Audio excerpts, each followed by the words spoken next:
but still subjected to intimidating forces within and without their community. Despite frenetic activity, meetings, negotiations at main tables and side tables, talks, reviews, and reports involving various actors from both federal and provincial governments, the town was, for all practical purposes, abandoned by the state. It was an echo of the truth that Indians have seen for too many years at negotiating tables, that it is when the state seems to be at its very busiest that it may be achieving the very least, and that this may even be part of the plan. So, what the book is really about is the failure of government to govern and to protect all its citizens equally.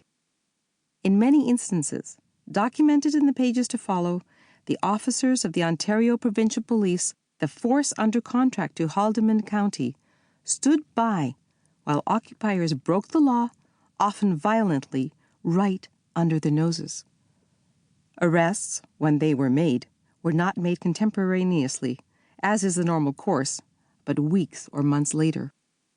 As it turns out, the frontline officers of the OPP were sold down the river too by their senior ranks, in particular by two commissioners of the force, Gwen Boniface and Julian Fantino, who either subjugated themselves to government will, held their tongues, or respectively dreamed up the disastrous operational plan for Caledonia, and then stubbornly held on to it for dear life.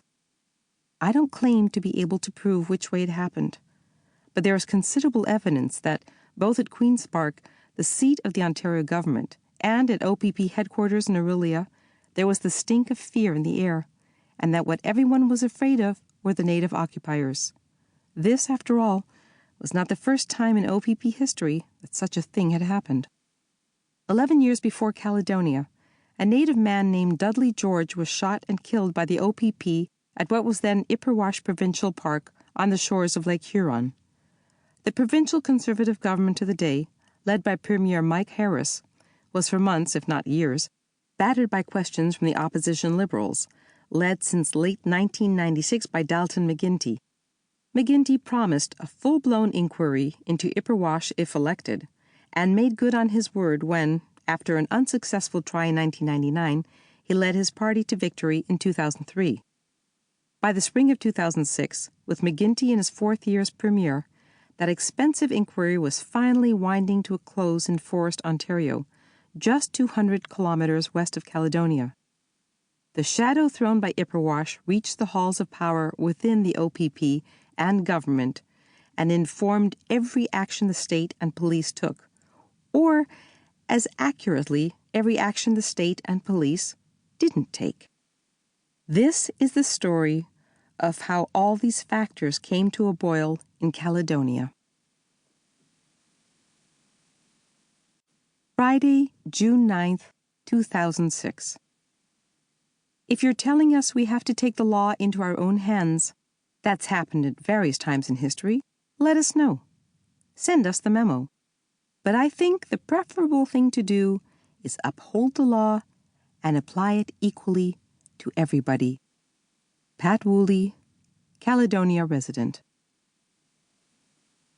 By June 9th, the worst of the occupation seemed to be over. The mayor had just called an end to the state of emergency imposed after the riotous Victoria Day long weekend, when native occupiers destroyed a Hydro One transformer, plunging much of the county into darkness. The Argyle Street barricade, which for 33 days blocked traffic on Caledonia's main drag, had been down for almost 2 weeks. The Financial Assistance Office set up by the provincial government for businesses affected by the blockade was open, and a fragile calm appeared to have been restored. The situation wasn't normal by any stretch, even by Caledonia's deteriorating standards, but there was reason to hope. In fact, on June 8th, Michael Pullen, the Haldimand County tourism manager, sent out a giddy email announcing that the province had approved the final chunk of money for a $210,000 media campaign for the beleaguered town, and burbling cheerfully about some outstanding fishing photos that had been taken for the print ads. Caledonia, close by but a world away, was the slogan of a publicity offensive designed to highlight the area's bucolic charms and improve the town's image. It was the classic government response to trouble. In the absence of actually fixing the problem, Mount